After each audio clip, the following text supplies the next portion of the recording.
Pessoal, como vocês estão? Tudo bem? Vamos dar sequência aí às aulas de termoplásticos. Nós estamos aí na nossa quarta aula. Nas aulas anteriores, a gente falou sobre as obtenções das resinas, como a gente obtém, ou seja, desde lá do beneficiamento do petróleo até você formar ela em pellets.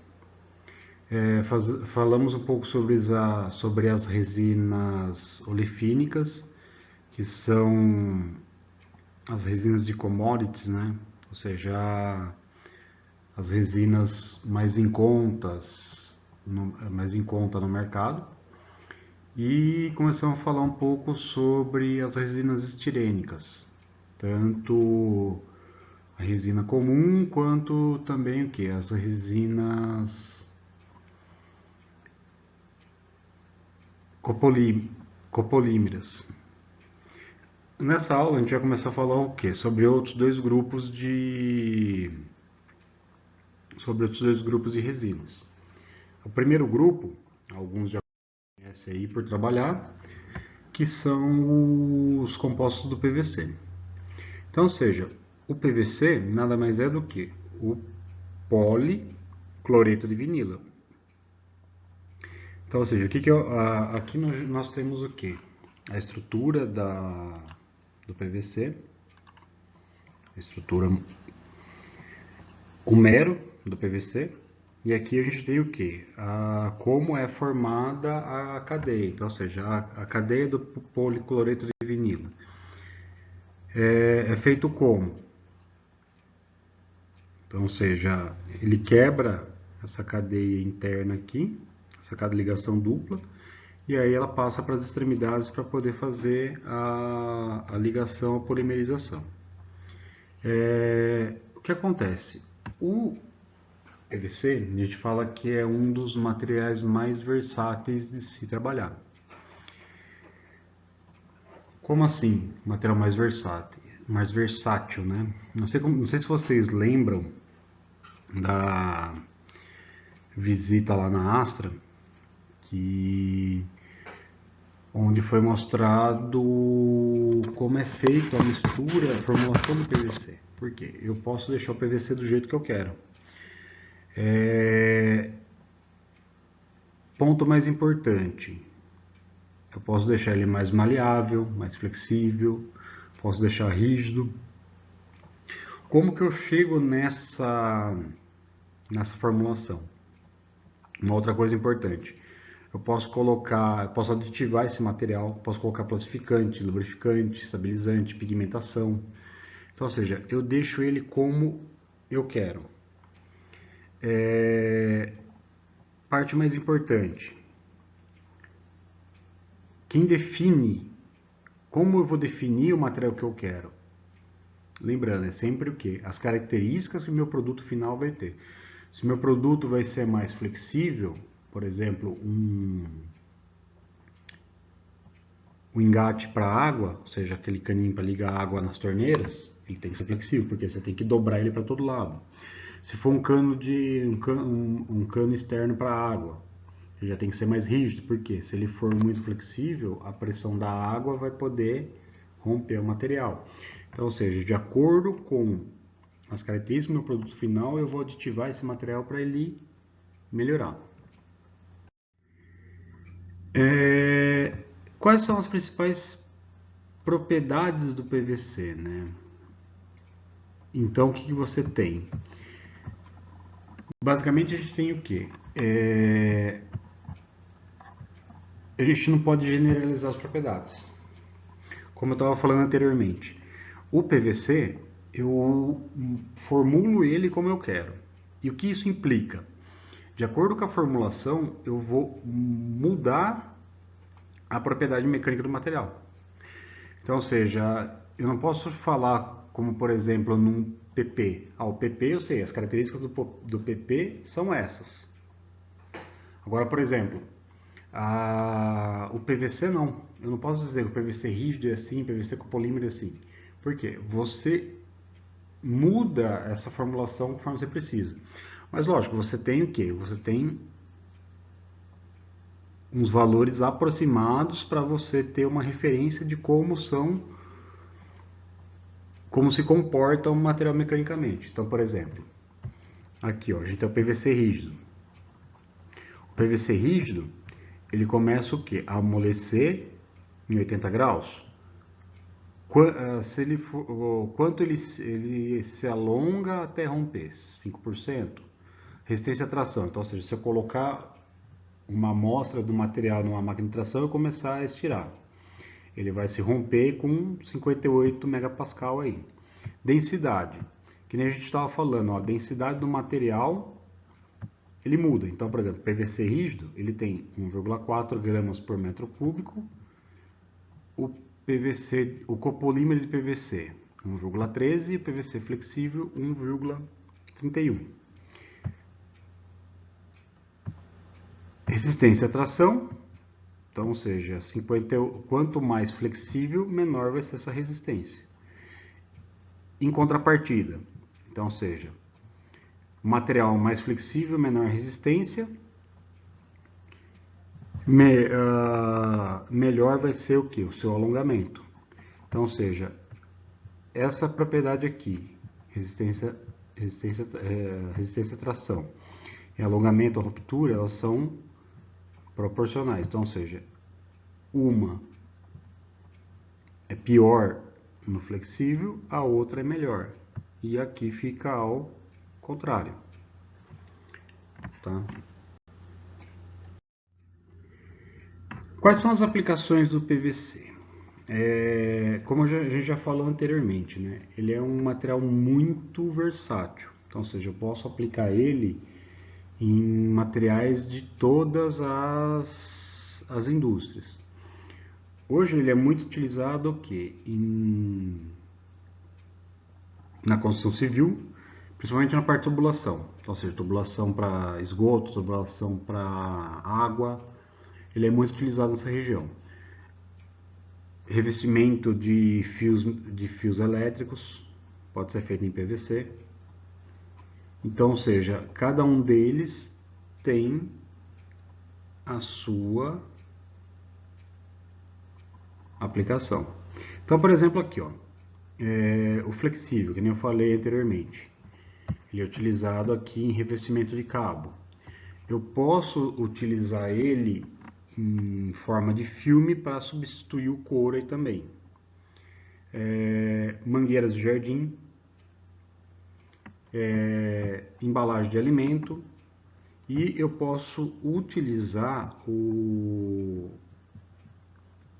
PVC flexível em troca de elastômeros vulcanizados. Então, ou seja, são materiais, são as borrachas aqui. Então, por exemplo, num revestimento de sola de sapato, eu posso fazer substituição. Só que qual é o problema? Eu vou ter menor resistência. Você pode aplicar, porém o seu produto final vai ter um rendimento um pouquinho pior aí. Então você tem que ver, compensa fazer essa troca? Tá? O PVC rígido, ele é utilizado o quê? Dentro da indústria química, por ele ter resistência a produtos corrosivos. Então, se você tiver que manipular ácidos, materiais solventes, o PVC rígido ele tem uma maior resistência aí. Ele também usa, eu posso utilizar ele bastante na construção civil. Por quê? Porque ele tem essa grande aplicação dentro da construção civil. Um exemplo, resistência à chama e resistência a intempéries. O que é isso? Eu posso deixar o PVC rígido exposto ao sol. Sol, chuva. Porém, o que você vai falar? Ah, ele vai durar minha vida eterna? Ele vai ser eterno esse material? Não.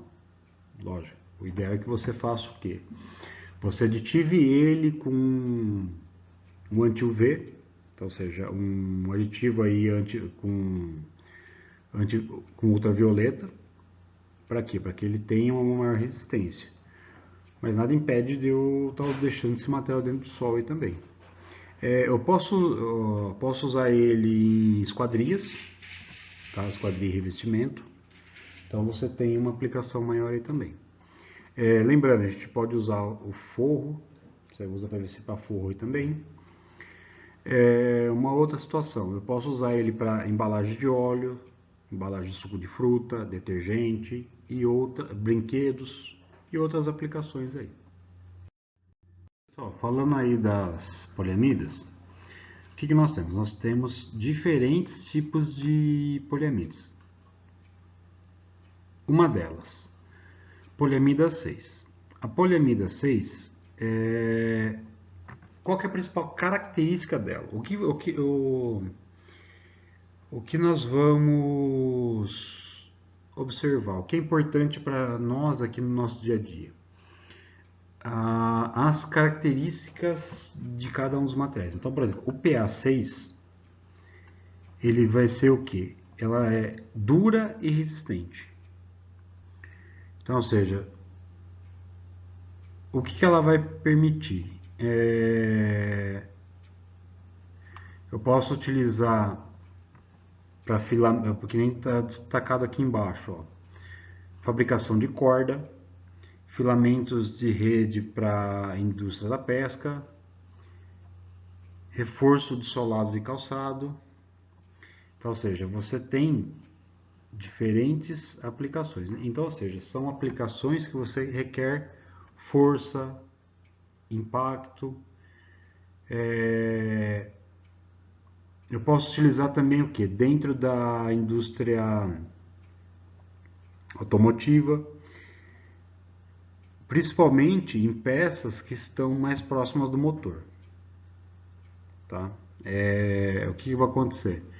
Você vai ter ali uma resistência ao calor, então, ou seja, como ela não se degrada com o calor, ela vai poder o quê? Ela vai poder atender a essas especificações ali.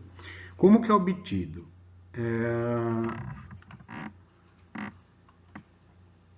A poliamida 6, ela surge a partir da caprolactana. Então, o que acontece? O que eu tenho que fazer?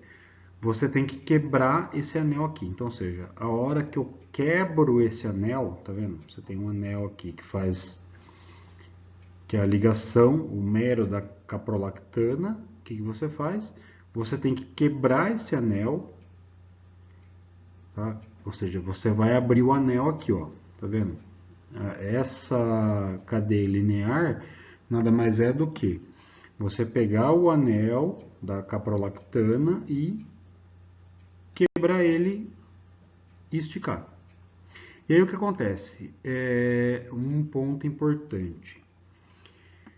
Essa polimerização ela só pode acontecer o quê? Numa atmosfera com nitrogênio, porque o nitrogênio vai facilitar a quebra desse anel. Então, ou seja, o que você tem?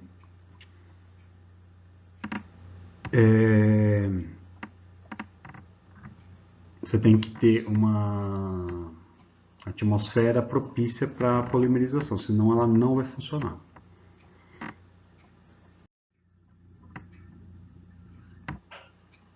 Outra poliamida.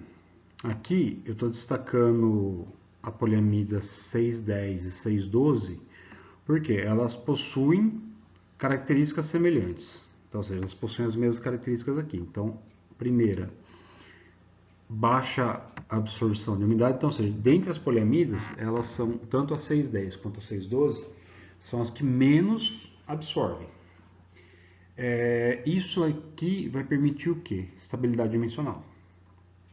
Então, ou seja, se eu tenho que produzir uma peça de poliamida e eu quero que ela fique precisa, eu vou usar ou a poliamida 610 ou a 612. A 610 ela é obtida a partir de quem? Do ácido sebácico. De onde sai esse ácido sebácico? Lá do óleo de mamona. Então, ou seja, ela é um polímero, essa poliamida 610 aqui, a gente pode dizer que ela é um biopolímero. Por quê? Ela sai a partir de um óleo vegetal. Lembrando, não é porque ela é um biopolímero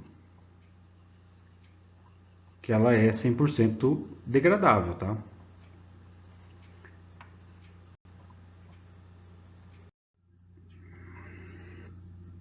Outra poliamida, o PA11.